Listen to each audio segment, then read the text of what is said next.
What Happens in Vegas is underrated. This movie was released in 2008, and what a movie of that time it is, for better or for worse. I will admit, I'm a sucker for a rom-com, and this one in particular hit all the right buttons for me. It's got a star-studded cast of Ashton Kutcher, Cameron Diaz, Lake Bell, Jason Sudeikis, Kristen Ritter, Zach Galifianakis, Queen Latifah. I mean, should I go on? Yes, I understand the story is rather predictable, but at the same time, the whole premise with the judge's ruling was pretty entertaining for me. Also, aren't most rom-coms predictable? We very rarely are actually trying to reinvent the wheel with this genre, especially when we are talking about this time in film. Realistically, Kutcher came out here and was incredibly likable, as he is in every movie like this. And surprisingly to me, personally,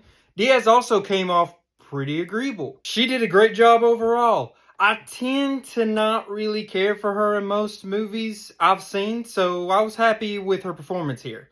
I guess you could gripe that Sudeikis and Latifah had pretty forgettable outings here, but they weren't the most important characters either. Your main cast that got the most screen time overall did do very well. I have next to no criticism for them. I will say though, every time Lake Bell starts talking, all I can hear is Poison Ivy from the Harley Quinn show. I love that show. That's not necessarily relevant here, but it had to be said. One other part of the movie I'd really like to highlight is its soundtrack.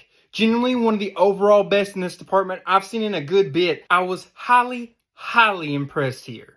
The last piece that needs to be recognized for the good here is the humor. I don't really laugh in movies super often, especially in rom-coms. Usually they are more cute funny to me and aren't going to get audible laughter, but this film actually got me a few times. I won't spoil the best line, but it involves being robbed, and those of you that know, and also are appreciating how funny that piece of dialogue was. So remember when I said this movie was of its time, for better or for worse? Well, the single thing that brings it down from 4 stars to 3.5 for me is the fact that there were multiple jokes at the expense of people with special needs. They even threw in the R word. That's a rough thing to hear in today's world, and an unexpected reason that this movie doesn't hold up as well as it should. So that means it's going to get 3.5 she's all that's out of 10 things I hate about you.